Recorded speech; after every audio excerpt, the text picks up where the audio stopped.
Hello everybody. Are you excited for March 8th? I know I personally can't wait to see Zhang versus Parker, and I am curious to see how Anthony Joshua does with Francis Ngannou. That said, I thought that well ahead of March 8th, we would take a look at the heavyweight division as a whole. That way we have a kind of framework and a context to decide where we put Joseph Parker, Zhilei ZHANG, and Anthony Joshua after March 8th. Definitely we'll do another analysis after the fights. But ahead of time, where does the heavyweight division lie? Now notice I did not mention Francis Ngannou, and here's why. In order to be as objective as possible about evaluating the heavyweight division as a whole, I chose to look at the ring's top 10 heavyweight fighters and then evaluate each of those 10 fighters and give you my analysis. Now, objectively stating, Francis Ngannou is not ranked in the top 10 by the ring. The reason I chose to go with the ring's ratings and not one of the other sanctioning bodies' ratings is, again, for objectivity. Now, the ring does have a belt that it awards fighters, but I don't think we really consider the ring to be a sanctioning body like the other sanctioning bodies. Let me explain a little bit. Now, this probably deserves a whole video unto itself, but I'll give you a little rundown. So in boxing, unlike MMA, in boxing there are sanctioning bodies like the WBC, WBA, WBO, IBA, IBF, IBO, and then there's a bunch of others that exist, but we don't really hear about them so much. So in MMA, there's no such thing as the World MMA Federation or the World MMA Council. There are no sanctioning bodies in MMA. So MMA fans might, have a little bit of a, I don't want to say difficulty, but they're not used to the same conversation as boxing fans in terms of these titles. Because in MMA, it's the promoters that offer the belt. In boxing, the analogy would be as if there was a top rank heavyweight belt, and there's a golden boy heavyweight belt, and then there's a PBC heavyweight belt. But that's not how boxing operates, and that's not how MMA operates, and they're distinct in that regard. So just to explain why I chose the ring and not, for example, the WBC. Well, here's the thing. All those three-letter sanctioning bodies, we would hope that they're as objective as possible in their rankings, but you have to remember they have their own self-interest at stake. And what I mean by that is, anytime a promoter decides to have a fighter fight or two fighters fight for a belt sanctioned by one of the sanctioning bodies, the promoter must fulfill a number of obligations. One is they have to fly in at least 2, maybe 3 of that organization's officials.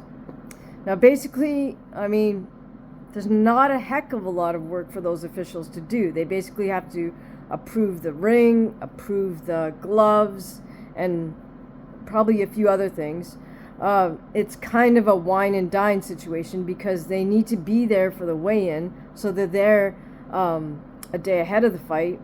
Maybe if the promoter wants to, he flies them in for the press conference the day before, so 2 days before the fight, the day of the fight itself, and then presumably they go home the day after the fight. So that's plane flights, that's hotel rooms, that's meals, and trust me, the promoters want to be on good terms with these sanctioning bodies, so it's not like they're going to stick them in the Motel 6 and throw them a Happy Meal. They're going to wine and dine them. The second thing the promoter is obligated to do is they must use a referee that's certified by that sanctioning body. So, for example, sometimes you'll notice that the referee has a little patch or emblem on their shirt for that sanctioning body, for that title fight, for that sanctioning body. So now I'll be honest, I don't know if that means the referee has to pay to be certified by that sanctioning body, but there's some sort of formality nevertheless. Finally, and maybe most significantly, the fighter pays a percentage of their purse to the sanctioning body. That's not just the first time they fight for it, it's every time. So they win that belt and then they defend it, you know, they got to pay that percentage for every single defense as well. So the point there is, you know, there's an incentive and a motivation for the sanctioning body to sanction or rank people who can generate or justify a large purse, right? They're in business too. So bottom line is that's why I decided to ignore all the sanctioning bodies and just go with the ring. Even though the ring does give out that ring belt, I feel it's almost more of an honorary kind of recognition. And also historically, the ring, which is also like the Ring magazine, but the ring used to be the authority for ranking fighters and keeping track of their records and whatnot, like well ahead of the internet. So every year the Ring would publish a book that was about like an inch and a half, 2 inches thick, that listed all the active fighters. Maybe I shouldn't say all, but maybe the top, I don't know if they did the top 20, at least the top 10 in every weight division. Of course, back then it was only men. And I think they also had like photos and maybe like little brief bios about the fighters. So every year you'd have to go out and buy one of these Ring ratings books. And it was certainly something everybody who was in the boxing business had to have, whether you're trying to scope out potential opponents for your fighter or just see where your fighter falls within the landscape of their own division. In any case, my point being that the Ring sort of has been historically aimed at being objective about rating fighters. I don't think they necessarily have any vested interest in rating one fighter higher than the other, regardless of how much money they're making. Okay, so I'm saying all that to say, because Francis Ngannou is not rated by the Ring in the top 10, I'm not going to mention him beyond the fact that I'm telling you now that I'm not going to mention him.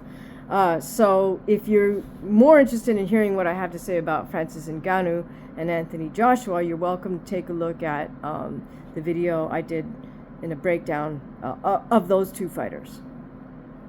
But that said, buckle in, first go get a tasty beverage of your choice. Me personally, I try to stay hydrated with Noon.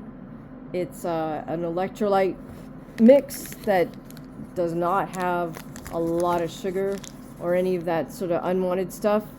Yes, the cat's interested in that. So it actually tastes okay. It probably doesn't taste as good as that 3-color drink that South Park spoofed so cleverly, but that's because there's not a lot of sugar in this. Like, I think there's maybe 1 gram for the whole packet. In any case, go get a drink, go get a snack, because this is going to be a long ride. I am going to go over the top 10 fighters in the heavyweight division. So what I did was I looked at their most recent fights, and then, to be fair, see, here's the thing with doing this type of analysis. you can't just look at the fighter and then say, well, who did they fight in the last 3 fights? Okay, fighter A, B, and C. The issue there is, what do we know about fighters A, B, and C? Are they all on the way out? Like, are they, as we say, shot, and they're on the way out of their, at the tail end of their fighting career? Are they on the rise? And so this is really, this is a really valid test of this fighter. Or in some cases, as I discovered, are they what I call a paid opponent? Like, they're a professional opponent. There are certain fighters that fill that role, and I'll break that down for you as we go through fighter by fighter. At this level, like top 10 guys, there's nobody fighting as what we would call a bum. By bum, I mean someone who doesn't even train. Like, they're literally someone with a pulse who can pass whatever minimal mandatory medicals there are, like having a pulse and not, having okay eyesight, I suppose, passing the HIV test. There are promoters and matchmakers out there who will go fetch these individuals who, like I said, they don't even train. They're just willing to get in there and kind of bounce around for a bit and then fall down when they get hit, or fall down convincingly when they get hit, something like that. Collect their paycheck and then cash out, go have a party, right? Well, at this level, top 10 heavyweights, they do not fight what we call bums, right? That's just not part of the equation at this level. Okay, so go get your tasty beverage, go get a snack. I'll be right back. Before I get started, one disclaimer. I'm not going to contest where the ring has rated each of these heavyweight fighters. I just feel like it's sort of a waste of time to like try to compile like my own personal top 10 of anything. Instead, what I will do is I will tell you whether I think that fighter's stock is rising or it's falling. Just like when you log in to your investments or log in to see the stock market and look at specific investments, and you could tell right away because there's either a positive green percentage going up or a negative red percentage going down. Same type of idea. Which way are they headed? Are they on the rise, or are they starting to diminish based on their most recent performances? Okay, so let's start with number 10, and that is a fighter from Germany named Agit KABAYEL. Forgive me if I pronounce that incorrectly. But Agit is 24-0-0 with 16 KOs. Now, I'd never heard of him before I started looking into this. I'll assume you might not have. And that may be because he's mostly fought in Europe, primarily Germany and Turkey. And then most recently he did fight on one of the cards in Saudi Arabia. So notably, he did fight Derek Chisora, and he managed to get a majority decision. What that means is one judge called it a draw. So now that was kind of an interesting / annoying fight, but it was a while ago. That was in 2017.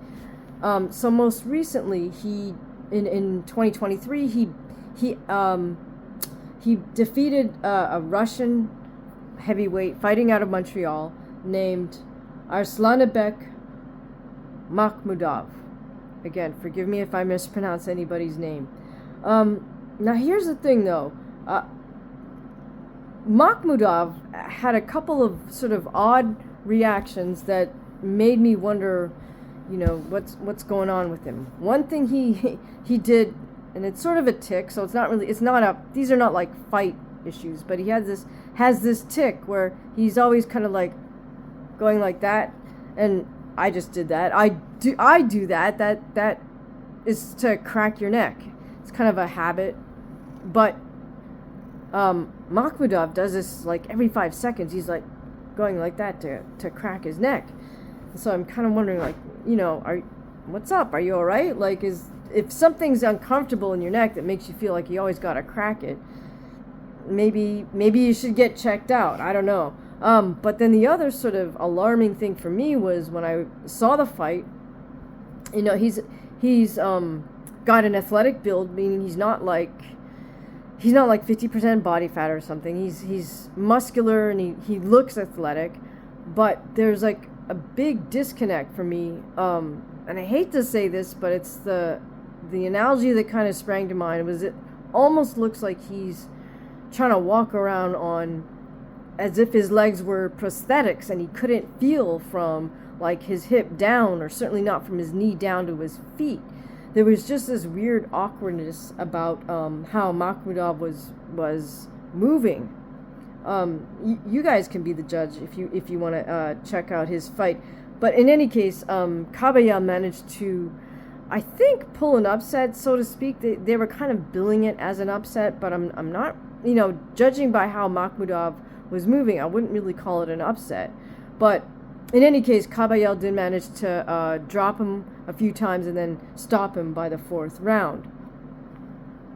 All right, so just out of curiosity, I did check out Makhmudov's previous fight, and you know, he looked okay. So here's the other thing that, and I don't want to be too much of an alarmist, but it seems to me that to get licensed in Quebec, maybe specifically Montreal, I'm not sure, but I'm not clear that their standards are the highest, so to say. If you recall, a few years back, very, very tragically, an 18-year-old Mexican female fighter literally like died in the ring. It was really horrific to see. I think there's still footage of it on YouTube. But she got caught on the ropes in the corner by her opponent, who was the local woman, and literally like started having a seizure in the corner. It was, yeah, it's pretty awful. And then you know, she suffered from the subdural hematoma, and they couldn't save her in spite of, you know, whatever medical treatment she received in Montreal. So now my point being there is that it was pretty clear, maybe before the first bell even rang, if you just kind of sized things up, that this was going to be a mismatch. So what type of vetting process do they have in Quebec, the Boxing Commission? I am kind of calling them out. So again, I don't know what's going on with Makhmudov, but please, if you're somebody that's looking out for him, you know, get him checked out, you know, can't hurt. Okay, so now back to Kabayel though. In his fight versus Chisora, I will gladly admit that I was like, oh, I do not like this type of fighter. He's not my cup of tea, because I tend to like fighters that come to fight, and Kabayel was mostly just circumnavigating the perimeter, kind of walking around. I mean, maybe, you know, we could say wisely staying away from Chisora, but he just ran away a little too much for my taste. But here's the thing that really, really irritated me, and still does, is how he moves laterally to his right. He commits the cardinal sin, in my opinion, of crossing his left foot, which is the lead foot for an orthodox fighter. He crosses his left foot over his right foot repeatedly.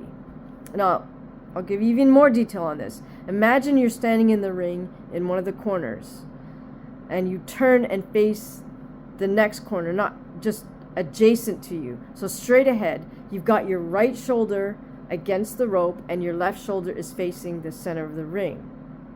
And you're looking straight at the other corner, straight ahead of you, and you just start walking, one foot in front of the other. Okay, that's his footwork. Now, The only other thing he does is he turns and he looks towards the center of the ring, meaning looking at his opponent, but he keeps walking as if he was just walking like regularly towards the other corner. I mean, that's not how you're supposed to move laterally to your right. You move your right foot first and then your left foot in that shuffle step sideways. In any case, I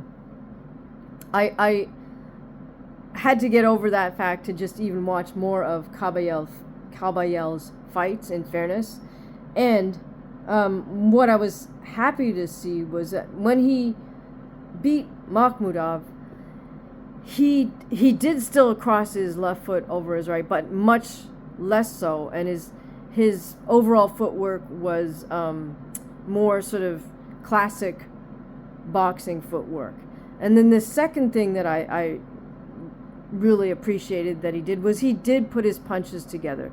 So even if Makhmudov is in fact damaged goods, so to speak, I will give Kabayel credit for knowing how to set up his punches, for putting together combinations both to the body and to the head, and he does put together his punches quite well.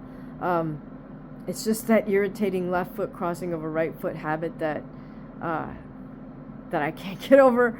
And I'm also perplexed as to if this fighter is, he's a top 10 heavyweight, or even if he's not a top 10 heavyweight, even if he's an amateur, like, why has nobody corrected this guy and told him not to do that? It's bad for any type of fighting. You don't do that in judo either, because you don't want to get foot swept. But anytime you cross your feet, you're off balance, at least for that instant. So it's just hopefully he does that less and less as he moves forward. But because I see like that improvement, granted it is over a long period of time, but because Kabayel did come to fight in his last fight, and he did fight very technically and perform well, I would say his stock is on the rise. Now, here's the other thing to note. As I said, almost all his fights have been in Europe, which is probably why we don't really know him here in North America. But so one thing is, it's clear to me that he has backers, because he has so many wins in Europe. Somebody's putting money up for this kid to fight. But on the really plus side, because he's a mover and because he fancies himself to be more of a showman, I think, he's an interesting character to have in the heavyweight division. As the cliche goes, styles make fights, right? So he does have this interesting style that will match up in a way with someone who's a real boxer puncher, let's say. So Agit KABAYEL is currently ranked number 10. I do feel like his stock is rising.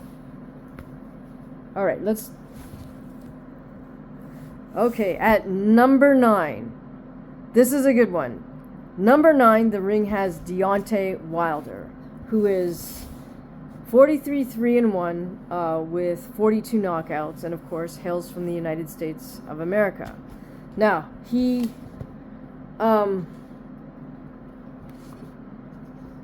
as we are all aware, he's part of the reason why this March 8th card is set up the way it is, because he lost quite handily to Joseph Parker in a match he was supposed to win, so we could then match him up with Anthony Joshua and have this mega fight, which of course now that's well off the table. But here's the thing with Deontay, no matter what, at this point, I personally do not want to see him fight ever again.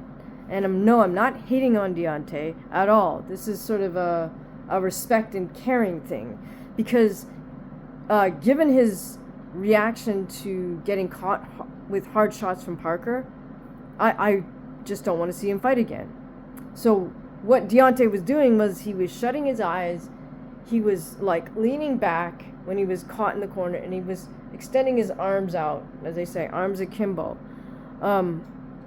That's not the instinctual reaction you want to see in a fighter, ever, especially, you know, when they're under pressure. And so, just to put that in perspective, if I saw a young aspiring fighter do that in a sparring session, when, you know, some brawler type kid starts coming at him and he or she gets caught in the corner, and they start doing that, leaning away, looking away, and arms out like that, and if they told me, hey, yeah, you know, I want to enter this amateur boxing tournament in next month or something, if I was their trainer, I would just say no. Like, you want to break it to them gently, but they're definitely not in any way, shape, or form ready to fight, even at the amateur level, if that's your reaction to someone putting you under pressure. We've got to get rid of those habits. Like, so, I mean, in all honesty, if you feel you're in trouble and you don't know what else to do, a less scary reaction would be to lean in and cover up, right? Because at least, you know, you're not in a position to punch back, but at least you're covering yourself up from the hail of hard punches coming at you. In any case, so quite frankly, no, I don't want to see Deontay fight again, and I'm a little bit surprised that people are still trying to debate where he falls in the heavyweight rankings and who he should fight next. It's just like, come on, you know, 43-3-1, like he's given us 47 fights. That's a lot for a heavyweight. Now, it's not my place to tell any other fighter when they need to stop, but I will say this, like, Deontay deserves to go out on a high note because of all he's given to the sport and all he's given to us fans. I mean, the trilogy with Fury alone is plenty. So here's what I would imagine for Deontay. If I could have my way for him, his next fight would be his last fight, and it would be a farewell fight in some beautiful location, like, I don't know, a tropical island, hopefully someplace that has a casino, right? So, you know, he works something out with them, works something out with one of these sanctioning bodies to fight for a minor belt, like not a world title, but some minor belt. They can make it up. Doesn't matter. Grab a local guy or a guy not, you know, too far away, heavyweight. That guy will be thrilled to share the ring with Deontay Wilder. If they hold this event at a casino, it'll make everything super easy, or easier to plan. It's almost like, you know, hire a wedding planner to put this thing together. You know, fly in, have Deontay fly in with everybody he wants to have flown in on his private jets, you know, have them wine and dine in this beautiful resort area, have the casino, you know, comp them with the rooms and the food and the drinks and all of the above, and just let it be a good time, and let, you know, Deontay can get his win and call it a career. That's just how I would imagine it if it was sort of a perfect world. And, you know, like, the thing is, he could afford to underwrite this whole event himself if he wanted to. And, you know, I would imagine that some small tropical resort type place with a casino would be happy to host a Deontay Wilder, because they probably don't ever have any big name athletes coming by, you know, anyways. So it would be like a win-win situation for everybody. Yeah, so I mean, I feel badly in terms of saying his stock has fallen, but in my opinion, his stock is like negative infinity. Like, I just don't want to see him fight again for his own safety, and because I feel like he's given us enough. mean, there's like a kind way to let someone know you maybe feel like they they are ready to retire. I hate to say the R word when it comes to fighters, but I'll give you an example from my own work experience. I work as a school teacher in the public school system, and one of the most humane principals I've ever worked for, unfortunately perhaps one of the only humane principals I've ever worked for, she was wonderful in how she kind of approached teachers who were kind of, I don't want to say on their last leg, but they were already kind of burnt out and just kind of hanging out to, I guess, maybe max out their retirement, their pension, or whatever. But this principal would always kind of talk to them very kindly and say, you've helped thousands upon thousands of students. You've devoted X number of years to this profession. You've made such a huge difference for the kids in this city. They're now adults and living, having successful careers thanks to you. She would just heap, sort of like accolades on the teacher, and then say, and so you've given so much that it's okay for you to be done, to be complete with your career now. And I think that's a much kinder way than I've seen other principals like really just abuse teachers who are, say 2-3 years away from being able to retire, or from being able to max out their pension plan or whatever it is. And so some principals they'll just treat them horribly and just use them to the final day, or almost force them out by giving them horrible students, horrible schedule, horrible room assignments, and just try to make their life so miserable that they retire earlier. And it's kind of like, I guess I'm applying this to Deontay and saying that there's a kinder, gentler way to exit the profession than get used like an aged Joe Louis was, or even Sugar Ray Robinson to an extent. It's just sort of sad, and we don't want to see that. And you've given us so much. Let's go out on a high note. So that's my take on number 9, which is Deontay Wilder. Okay, number 8. This is fun. This is Joe Joyce. Joe Joyce is 15-2-0 with 14 KOs. Now, here's the thing, because again, he sort of plays into the landscape of March 8th, because his 2 losses were to Zhilei ZHANG, which kind of made Zhang's stock rise for sure, I think.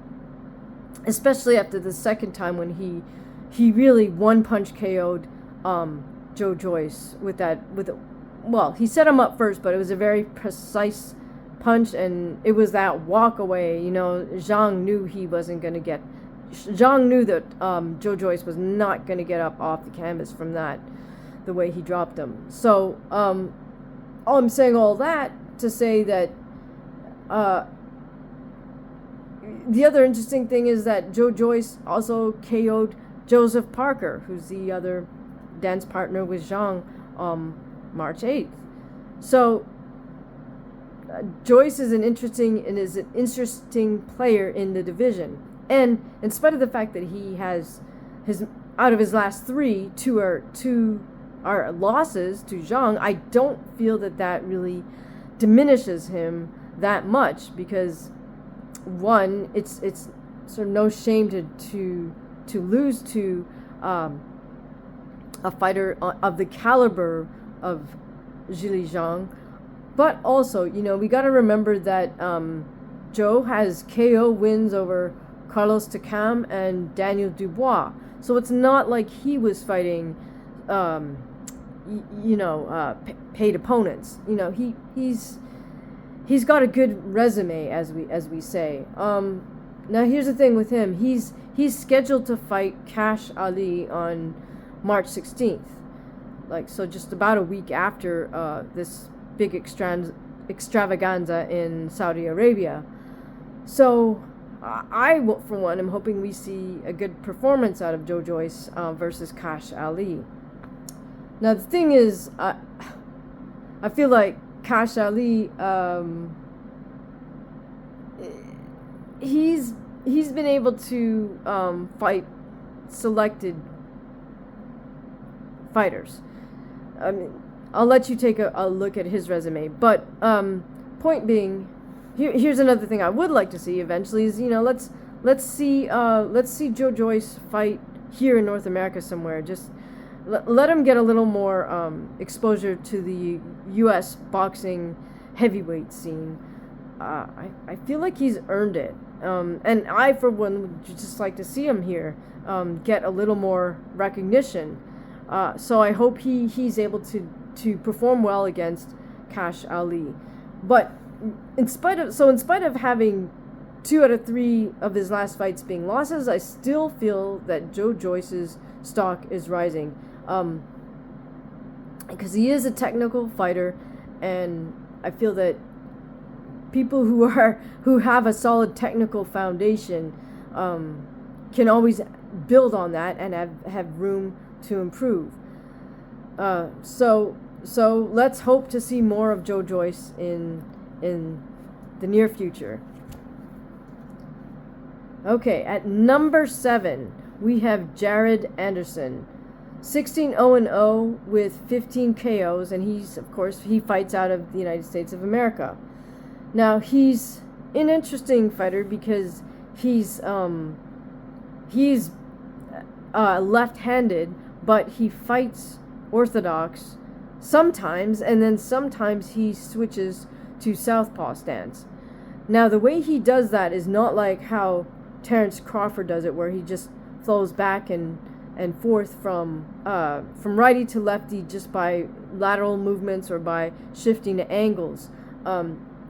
Jared does it more sort of either I'm all orthodox, and then he'll go out, switch, and then fight solidly as a southpaw for stretches at a time. So he's a different type of switch hitter than Terence. Okay, so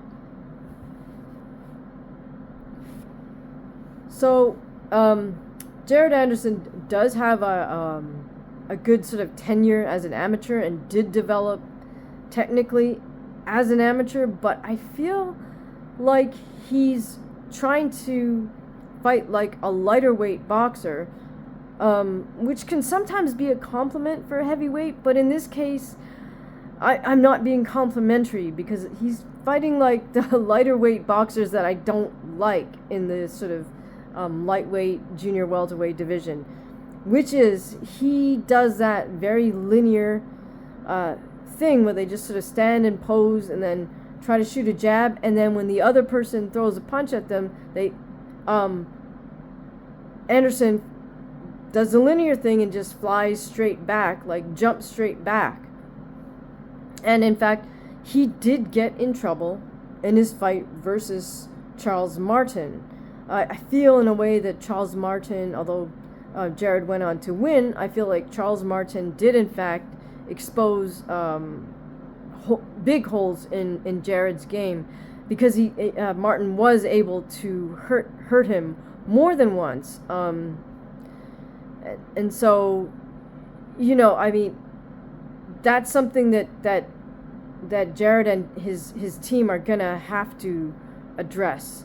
Part of that has to do with technique and working angles more than flying straight back, and working on his head movement a little better. And here's the thing it's kind of like the X factor that I feel is missing from Jared, is he doesn't really show me that he wants to fight. When I watch him, it's like, okay, he wants to look good in the ring.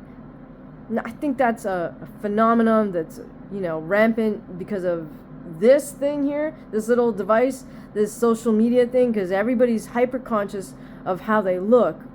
Whereas, when fighters aren't thinking about how they're looking, they're focused on beating the living tar out of that moving sack of meat in front of them, and that's kind of the attitude you need to have in there. But I don't see that from Jared. I don't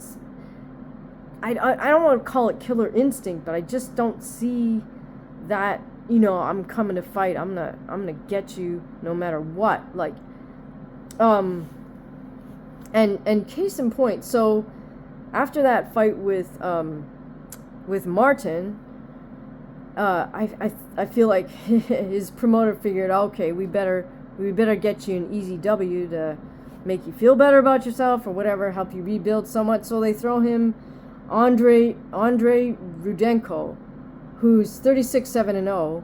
Rudenko is 40 years old, and he is what I call a professional opponent. What do I mean by that? Well, every other fight, Rudenko fights somebody with a losing record. Like for example, he fought somebody that's 2-17, and then so that gets him the W, which then justifies using him as an opponent for an up-and-comer, so then he takes another L. So then he fights another opponent in the Ukraine that's got a record of like 2-10 or something, gets another W. So he can sort of perpetuate his career as a valid opponent by getting these W's versus guys with losing records in his own backyard. And it's sort of, for me, I'm a little curious about him. I'm curious about his story because he managed to get himself to 25-0 in 2013. So that's a decent record. And so then what happened? Like, did someone just say, hey, buddy, you can make a lot more money if you just, like, get used as an opponent for these rising stars in the United States, and then we'll bring you back here and get you a couple W's, then you can go back out there. I mean, I don't know. I don't know what the deal is, or if he just accepted the fact that he didn't have what it took to be a world champion, or something else happened that took him away from boxing, or whatever it is. I mean, I know at this point, I mean, if he's 40 years old, he knows he's not really in the running to become a world champ, so maybe he's just figuring, hey, I'm gonna cash out. And here's the deal. You get me the W here in the Ukraine, and then we go out to the US and fight somebody for big money, and, you know, I throw you X amount of dollars. You know, whatever it is, at this point for Rudenko, this is the boxing business for him. And so, you know, God bless him. If he can earn a few shekels and take care of his family by doing this, then that's you know, that's great, really. God bless him. I can never like say bad things about somebody who's sort of accepted a role and willing to play out that role, and then all I say is I hope you negotiate, you know, a good purse for yourself. That's it. But there's no shame in that, because it is a role that exists, and it's going to be filled by somebody. So, you know, why not me type thing, right? Okay, so back to Jared Anderson. My problem with Jared Anderson is not so much these past couple of performances, even though he did get those 2 W's. In one, he's exposed, and the other one, he's not fighting a guy that he's fighting a guy that he's expected to darn well beat, and so he better. But what's more disturbing to me about Jared Anderson are these posts he's made on social media. And again, you know, I don't want to hold social media as being this wonderful sort of repository of truth or something, but, you know, if you are a contending heavyweight and you're in the top 10 of the heavyweights, you know darn well what you're putting out there in terms of the words coming out of your mouth and somebody filming you and then somebody posting it. This is not like leaked footage. This is contrived footage, meaning you are the participant in this. And here's what Jared says that I find a little disturbing. There's one clip out there of him having this conversation with Roy Jones Jr. where he's like practically crying, you know, but I'm so young and there's so much pressure. And then Roy Jones is trying to console him and say, well, you know, you're under a lot of pressure, and because you are at this level, and then you can handle it. And he's trying to give him this pep talk, but it's like, really, Jared, if you actually have these thoughts and these feelings, maybe don't put it out there. Like, maybe just have that conversation in private with Roy Jones. Or are you trying to get our sympathy? Is this a Gen Z thing where, like, you're gonna get the admiration of your generation? So that's what you're trying to do? Like, oh, poor Jared. Oh, yeah, he's so young. It's too much pressure. Oh, we'll be your fan, Jared. Like, I'm not really sure what the thought process is behind putting something like that out. And then he made another clip where he's saying something like, well, I feel like I don't need to be undisputed champion in order to have an identity, or something to that effect. And it's like, okay, Jared, that's like me saying, well, I don't feel like I need to have $1 billion in order to feel comfortable within myself. And it's like, okay, except I don't even have $10 million. So why would I pick this number of $1 billion? Like, it's just out of the realm of reality for the moment, right? Like, you don't even have one world title. So why would you start going on about why you don't feel like you need to be undisputed and have all the world titles when you don't even have one? It's like, I'm not clear about that. I don't know if it's a Gen Z thing where, you know, you say, oh, my identity doesn't depend on this or that or the other. So what? All the other Gen Z, other Gen Zers, like, start applauding and clapping and saying, yeah, he's so real, you know, we really like him. Of course not, Jared. None of our belongings or accomplishments define us. Like, that's not part of a growth mindset, right? That's part of a fixed mindset. But growth mindset means we're working towards something. So what are you working towards then? Like, every kid who starts any sport, if it's an Olympic sport, every kid puts in their mind, I want to be Olympic gold medalist. That's my goal. Like, that's that carrot way off in the distance that's, you know, motivating me to practice every day hard, to give it 100% in every single practice, to go to practice even when I don't feel like that great, to go compete even maybe when I don't feel that great. But, you know, how many of those kids actually are able to fulfill on becoming an Olympic gold medalist? Well, way less than 1%. I don't even know if it's 1% of 1%. But my point is that it's important to have that goal way out in the distance that's unattainable, maybe, but it's still what's pulling you through from day to day. So for Jared to say, well, I don't feel I need to be undisputed champion when you're somewhere in the top 10 and you have a couple minor belts, it's a little off-putting to me. So based on attitude and not his actual ring performance, I'm going to say that Jared Anderson's stock is falling. At least it is for me, because with that type of attitude, if you get in there with a guy who's like a few steps above you in the ratings, I mean, if he smells that on you, he's gonna just annihilate you. I don't want to say what he's gonna smell, but you know what I mean. Like, if a warrior who's tried and tested steps in the ring, or even at the weigh-in, they or even before that, they already know who they're dealing with. Oh, they're gonna go to town because they know all they have to do is break you emotionally and mentally, and it's over before it even gets started. Okay. Number 6, we have Frank Sanchez, who's 24-0-0 with 17 KOs.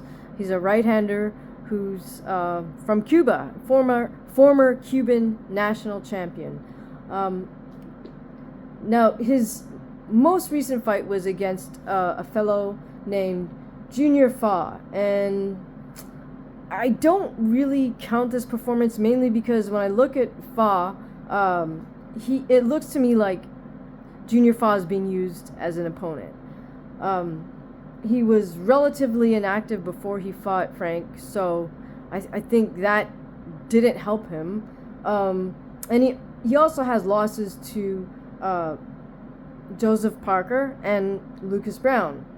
So now the interesting thing is he also got up to be 19-0 before he lost to Joseph Parker. And then after that, I'm not sure, again, you know, what direction either he decided or powers that be decided his career was going to go in a certain direction. But you know, he's also being fed wins sporadically to sort of keep him as a valid active heavyweight fighter. So I guess my point is Junior Fa will could continue to be used as an opponent and get paid, but I didn't really give that win for Sanchez much stock, but I did give Frank more sort of credit for his winning versus Scott Alexander, because okay, one of the sort of faults I think Frank Sanchez had, as he spent a fair amount of time in the amateur ranks, was that he would move around, he'd run around. I shouldn't call it running, but he'd move around a lot. And as a heavyweight, we kind of expect a little more clashing to go on. But of course, with the amateurs, it's like if you move and just land a jab and then keep moving, you can outpoint somebody, and over the course of 5 3-minute rounds or whatever it was, 5 2-minute rounds, I don't know, you can eke out enough points to win. But as heavyweights in the pros, we do not want to see point fighting. We want to see hard punches landing, and I think Frank is starting to sit down on his punches a little more and use a little less lateral movement when it's not needed. Now, I will give him this much credit. He has wonderful footwork for that, and in contrast with the other couple guys I mentioned. Frank has very sophisticated lateral movement in both directions, and he uses it well. I guess my criticism was earlier on in his pro career, I feel like he was using it a little too much. But he has an excellent, very, very sharp jab. It's very fast, especially for a heavyweight, and it's very straight. It's proper technique, and he's got a great right hand. So I think just with more fights, like let's get him fighting a couple times a year. Let's get him out there a little bit more. So you know, I'd love to see more of him, just so he can remain active and sort of pick up his game a bit. I feel like the one area that I'm not quite clear about yet for him would be inside fighting. So if he can work on that with his team, and also get in there with the right dance partner who will, you know, afford him the experience to work on his inside game a little, that would be super interesting. But bottom line for Frank Sanchez, I do feel he's on the rise. Again, he has a really solid technical foundation, so whatever flaws or criticisms we may have of him, I feel like when you have a solid technical base, there's something to work with, and we can always build off of that and improve. Okay, so that was number 6. At number 5, we have Filip HRGOVIC, who's the right-hander out of Croatia, 17-0-0 with 14 KOs. Now, I'm going to take the opposite stance with Filip HRGOVIC. I kind of feel like he's a little bit too flawed. Now, here's the interesting thing with him and how he plays into this March 8th card, is that he supposedly handed Zhang a loss with a by taking the decision against Zhang, even though Zhang did drop him, I think, early in the fight. Now, this was this was a fight where Zhang also kind of petered out in the second half of the fight. So that kind of opened the door for criticism against Zhilei about, you know, his gas tank or his conditioning. But here's the thing. Again, I shouldn't say again, but Filip HRGOVIC mostly fights in Europe, so not so well known here, perhaps. Filip HRGOVIC has an interesting physique, in that he's kind of like the opposite of Tyson Fury. He's not as tall as Tyson Fury. HRGOVIC is about 6'6".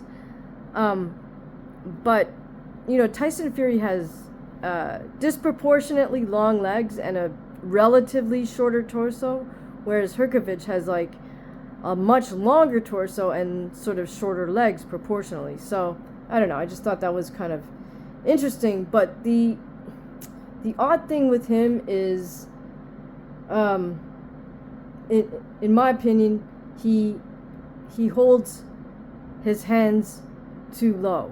Now, I'm going to circle back to that. But if we look at his performances after the UD versus Zhang, his most recent fight was against a fellow named Mark Demori, who is a 42-year-old out of Australia. And I'll say he's definitely a professional opponent. So prior to fighting HRGOVIC, he had like 9 fights versus guys with losing records, like 16-22-2, 5-19-0, 6-33-0, stuff like that. So if someone, you know, at the age of 42, again, somebody like Demori knows he's really not in the running for, you know, world title fight type career, but he also knows, because he's a heavyweight, he could cash out and be used as an opponent as long as he has enough W's on his record for a promoter and for the commission to okay him as the opponent for someone who's on the rise. So again, I'm not trying to diss Mark Demori.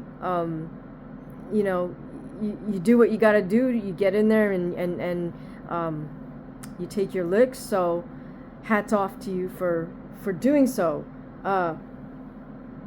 But I think my point is more that I can't really give HRGOVIC a lot of credit for beating somebody like Mark Demori.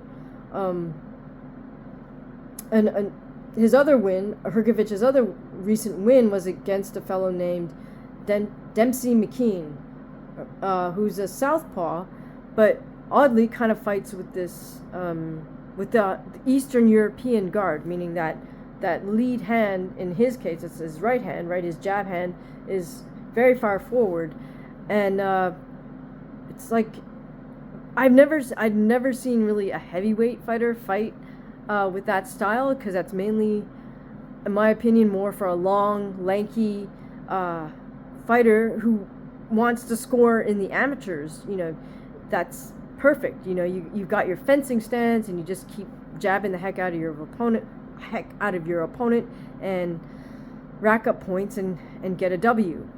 But it's just not really a style that's I associate with heavyweights. So that's another sort of odd win. And in this case, McKean kind of turned his back like on HRGOVIC, and then turned his back when the referee asked him, you know, was counting at him. So then, because his back was turned, the ref just waved it off, and McKean kind of protested. But it's like, you know, what did you think was going to happen? I don't know.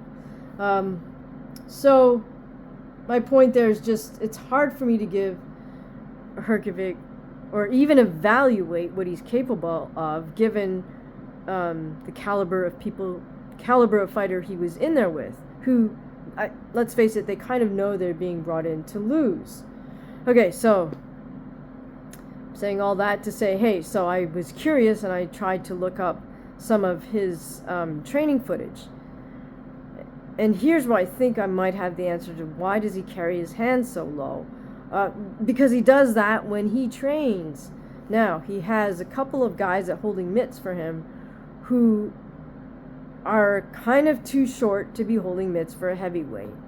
Now, I did know somebody who is not that tall, a man who is not that tall and trained a heavyweight, and what he would do is he would extend both arms up like this and cross his hands well above his head and hold the mitts like that for the guy to jab. And I mean, I saw him do it in the warm-up room prior to a fight, and I was like, holy cow, your shoulders must take a beating from that, you know. I mean, he did it, but I don't really recommend it. But here's the other thing, right? Like, can you hold your mitts up above your head and absorb the shock from a hook? That's gonna wreak havoc on your joints. And you certainly can't hold your mitts up higher than your head or at your head level for body shots, because goodness gracious, what if the heavyweight misses? I mean, they're gonna take your head off. So, point there being, I'm curious as to why HRGOVIC has guys who literally are too short to hold mitts, holding mitts for him. And then the one guy who was about the same height, held mitts for him, did like the Instagram mitt thing, which I despise because it's got zero application in boxing. It's great for an Instagram reel, right, where you're just throwing like 20 punch combinations. It's like, okay, first of all, it's stupid for anybody, but heavyweights definitely do not fight like that. So I was hoping to see him hit the heavy bag, and he did, except he was hitting heavy bags that, in my opinion, are too light, like those ones that are kind of fashioned after a buoy, but like upside down and suspended. So that one was way too light for him because he's a heavyweight. And then he was hitting kind of a version of what we call a banana bag, the long skinny one that you can also kick. Now, me personally, I mean, I'm short. I'm like half his size, but I really dislike the banana bags for just punching. They sway too much, and they're just too narrow, and like even I don't get much out of that. Of course, when it's punches and kicks, you got to use the banana bag. I mean, you cannot kick a big fat heavy bag, and you need the bag to extend close to the floor so you can practice your lower kicks. But my point is, you know, HRGOVIC should be hitting one of those massive heavy bags. I mean, I'll even hit a massive heavy bag just to work on power drills, and I'm like literally half his size. So he's not going to get anything out of hitting that banana bag. He's absolutely got to hit the giant bag. I think it's about 1.5 feet in diameter. I could be wrong, but it's probably about 150, 200 pounds itself.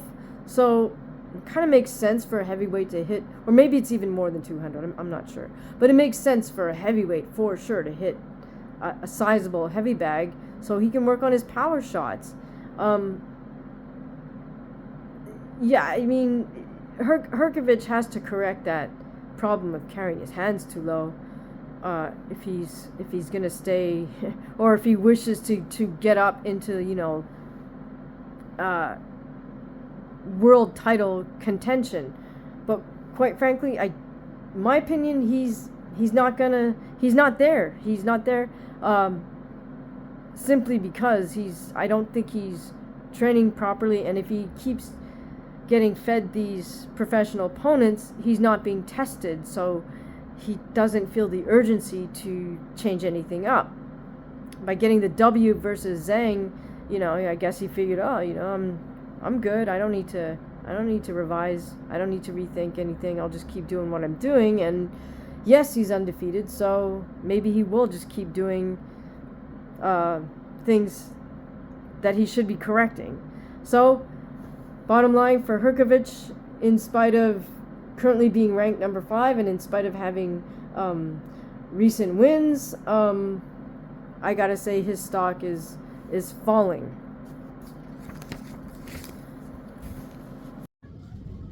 Alright, same jacket, slight change of scenery, but let's continue on one more point with number 5, Filip HRGOVIC.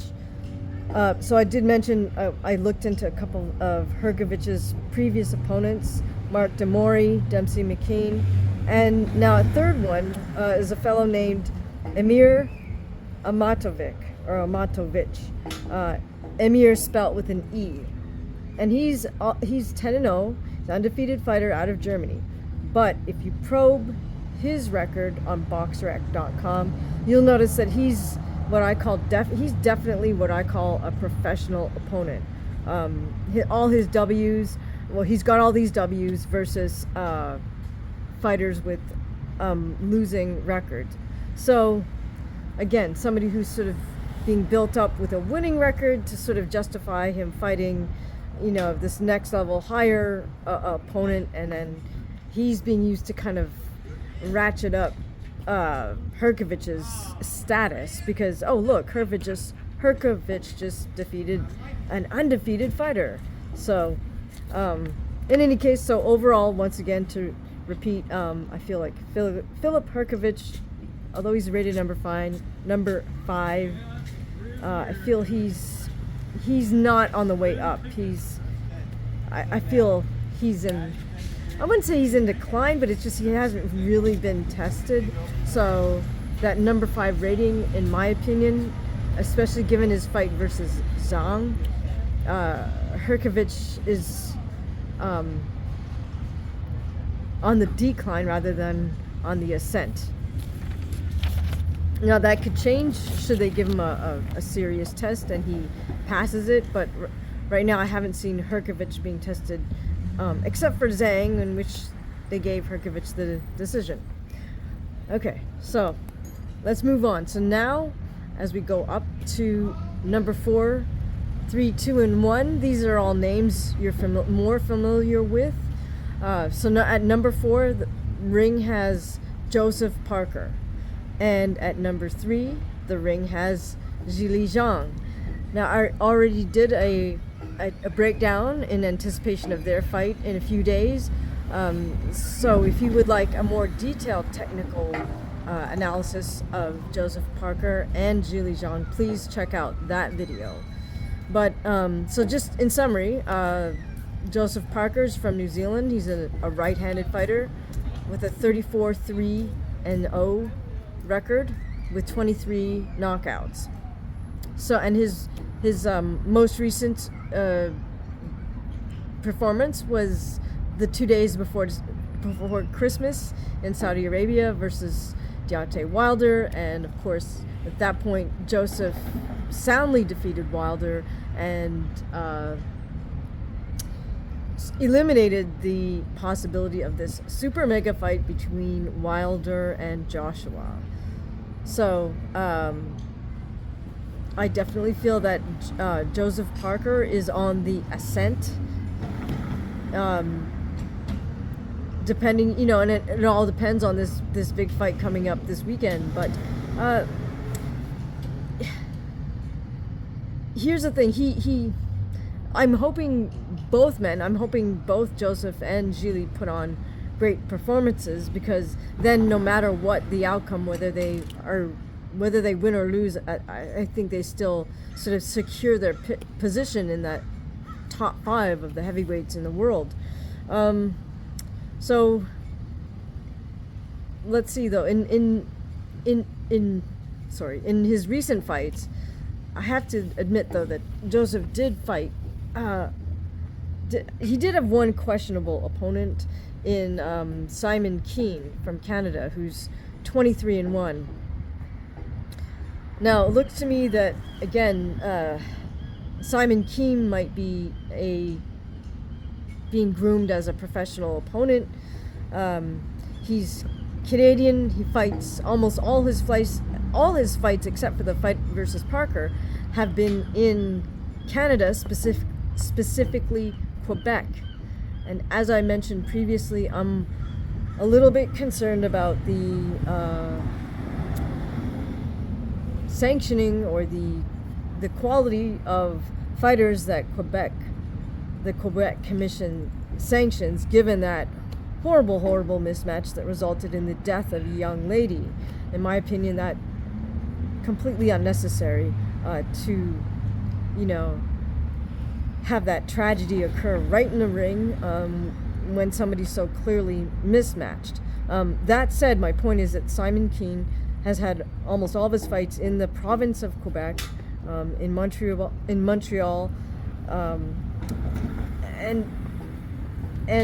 except for one fight in Mexico.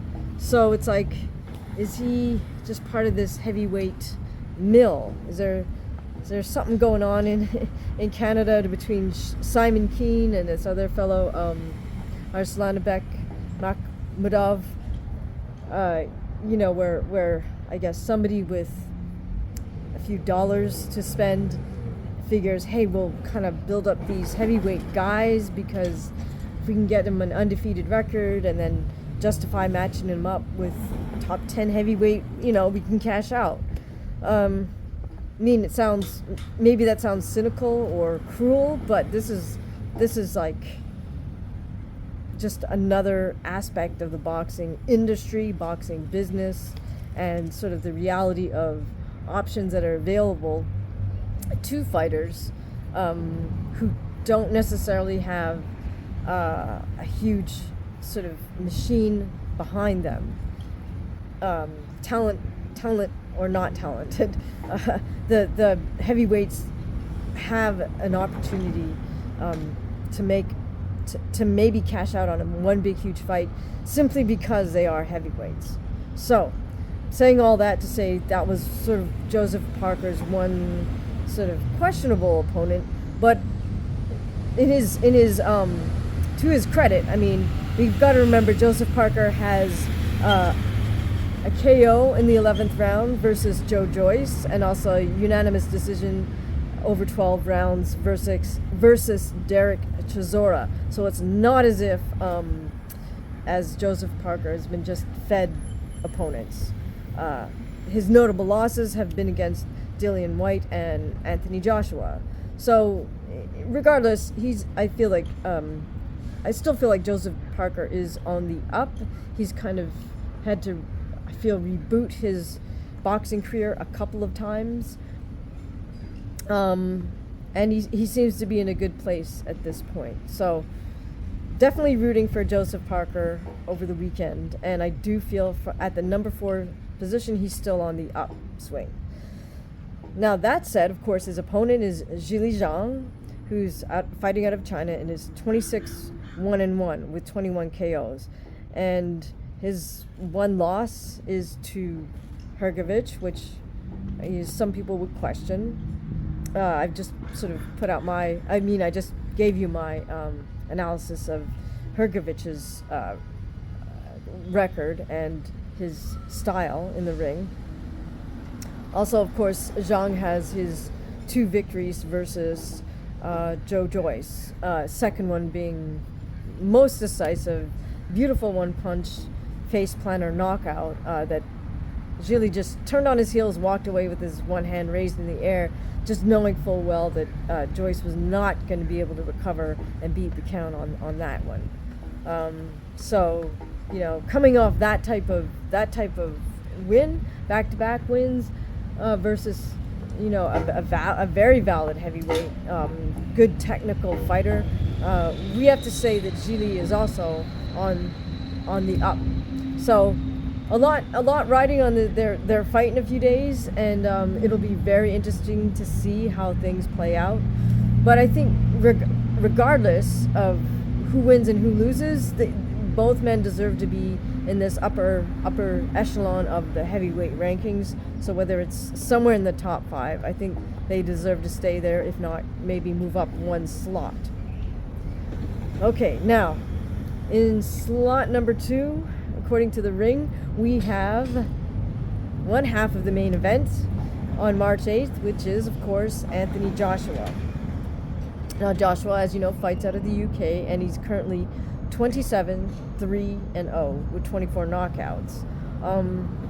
He has three most recent fights are wins versus Franklin, Helenius, and Wallin. But I mean, those are what we call getting the work in type fights. I mean, he's most definitely supposed to win against all three fighters. He did have a great KO of Helenius and then stopped Wallin. So, so good for Anthony for getting in the rounds, as we say. And prior to that, of course, he had the two decision losses to USYK, and of course that one KO versus Ruiz. So we could start to argue that the shine fell off Anthony during that fight with Ruiz, where it was like almost as if he was Ruiz was able to expose him, and then USYK just brought a whole different dimension into the ring with him, which is of course his southpaw slickness and speed and working angles, much the way a much lighter fighter moves. We don't expect heavyweights to move and throw combinations the way USYK does. So, in my opinion, I feel like Anthony Joshua is the biggest question mark for us as we head into March 8th. He's in the number 2 slot right now, he's in the number 2 ranked slot right now, but I feel like if Anthony doesn't put on a great performance, his stock could fall. Now, the sort of high risk, low reward here is that if he maintains or does well and performs well versus Ngannou, we still can't move into the number 1 slot. So unfortunately for Anthony, the only options are, stay the same, stay where you're at, which is number 2, or drop down. So it's a tough position that he is in as we head into March 8th. But overall, I do feel that he's not on the downslide. I feel he's like right in there, kind of in a precarious position. He's at least, maintained himself. And he is in a position to ascend, but he's kind of being blocked by the number 1 and the champion, which is, of course, Tyson Fury and then Oleksandr Usyk. And, of course, at this point, number 2 slot, Tyson Fury, the WBC heavyweight champion, 31-0-1 with 24 knockouts. Well, Fury is, in a sense, kind of holding up the sort of very top apex of the heavyweight division, because I don't know about you, but I'm starting to get Fury versus Usyk fatigue almost, just from having it trying to be negotiated, not getting negotiated, getting postponed, and now getting postponed until May. So I think the question is, what does Anthony Joshua want to do? Is he going to wait until May, after March, April, May? I guess that's not too long. You can wait and see what happens with Fury versus Usyk, if that fight does in fact take place, and then he can call for his next opponent. Or, I can't fault Anthony if he decides he wants to book a fight himself 2 months out in May. Again, depending on how this fight goes in a couple days versus Ngannou. So, as I said, just big question marks for Anthony Joshua. Not only in terms of where he's going to fall in the heavyweight landscape, but also, what's the next move for him, regardless of how other fighters perform, specifically Usyk and Fury, if they perform. Okay, so let's move on to Tyson Fury. So, looking at Fury's last performance against Ngannou, most of us kind of just shook our heads, because it was crystal clear that Fury did not come in shape. To his credit, at least in the videos and the photos he's released to social media, Tyson Fury does look like he's in much better shape at the moment in preparation for Usyk in a few months. Now, my question really is more, where is Tyson Fury mentally? That's the question mark. Because here's the thing, we'll assume he is going to take the fight versus Usyk very seriously, and he will get himself in shape. The other interesting thing with Tyson Fury is that physics is on his side. He has this very odd, disproportionate physique with the very, very long legs and shorter torso,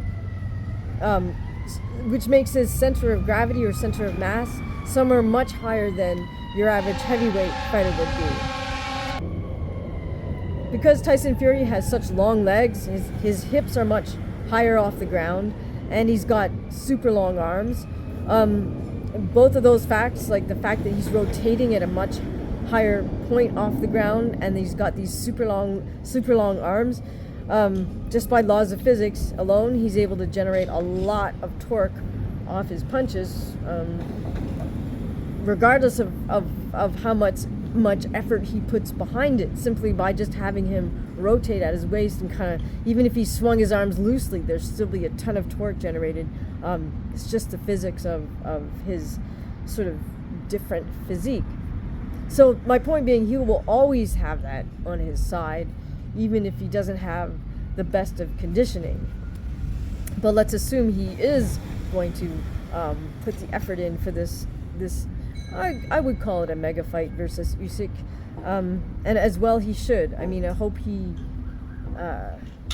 feels the threat enough to get motivated to get in good shape, because clearly he didn't feel threatened enough, I guess, by Ngannou to put himself through the right type of conditioning to put on a great performance versus Ngannou.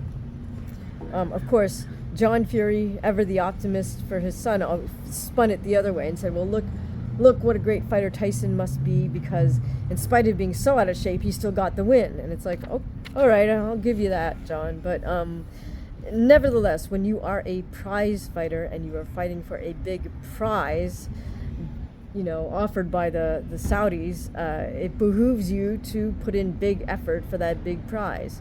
So come on, Tyson, let's go,